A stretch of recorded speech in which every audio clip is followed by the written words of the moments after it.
तो ये कहानी है मुंबई के मॉनसून के उस ठंडी शाम की, जब अंधेरी रेलवे स्टेशन पर वही यूजुअल भीड़ भाड़ होती है। प्लेटफॉर्म पर अनाउंसमेंट की आवाजें गूंज रही थी, ट्रेन के आने पर उसके सायरन का साउंड, बटिया इसी के साथ साथ वहाँ काफी बारिश हो रही थी। पूरा शहर बारिश से भीग रहा था और उस स्टेशन की पुरानी ट्यूबलाइट्स उस बारिश की वजह से ब्लिंक कर रही थी, भुक भाग कर रही थी। यही हम देखते हैं रवि को, जो कि एक सॉफ्टवेयर इंजीनियर था, प्लेटफॉर्म नंबर 4 पर अपनी ट्रेन का वेट कर रहा था। उसने अपने दोस्तों के साथ मूवी देखने का प्लान किया था, बट बारिश की वजह से उसकी ट्रेन काफी ज्यादा लेट हो चुकी थी। हालांकि वो बार बार अपने ट्रेन का स्टेटस, लाइव स्टेटस अपने फोन में चेक तो कर रहा था, ट्रेन की कोई भी खबर उसको नहीं मिलती।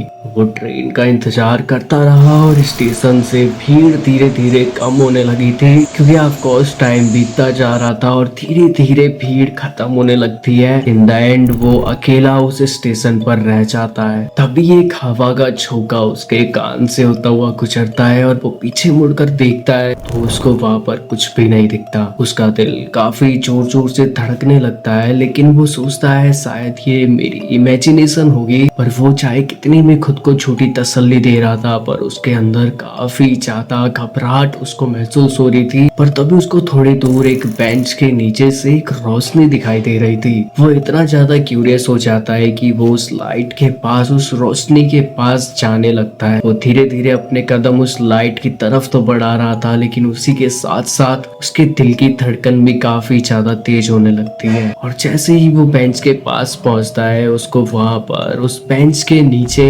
एक डायरी मिलती है। तो जैसे ही डायरी को उठाता है, पास से उसको महसूस होता है कि शायद कोई हंस रहा है। अब रवि ये तो समझ गया था कि उसके पास कोई ना कोई साया जरूर है, और उसे लगता है शायद ये डायरी उसे बचा लेगी, जो कि पूरी काली थी। और जैसे ही वो डायरी खोलता है, उसको बड़ी ही भयानक सी एक आवाज आती है, जो साउंड लिटरली काफी ज्यादा हाई वॉल्यूम पर था। पर वो उसको नजरअंदाज करते हुए डायरी का पहला पन्ना पढ़ता है, जिसमें सिर्फ एक ही लाइन लिखी हुई थी, तुम मुझसे मिलो प्लेटफॉर्म नंबर 4 के पीछे मिडनाइट के बाद। अब रवि पूरी तरीके से डर जाता है, उसका चेहरा सफेद पड़ने लगता है, वो डर के मारे कांपने लगता है और फटाफट से डायरी बंद करके फेंक के वो एग्जिट डोर की तरफ भागता है। लेकिन जैसे ही वो एग्जिट डोर के पास पहुंचता है, उसको वहां पर एक औरत दिखाई देती है सफेद साड़ी में, जिसकी आंखें पूरी काली थी। और वो औरत सिर्फ इतना कहती है, वो डायरी तुम्हारे पास है ना रवि? उसकी आवाज में एक अलग ही सी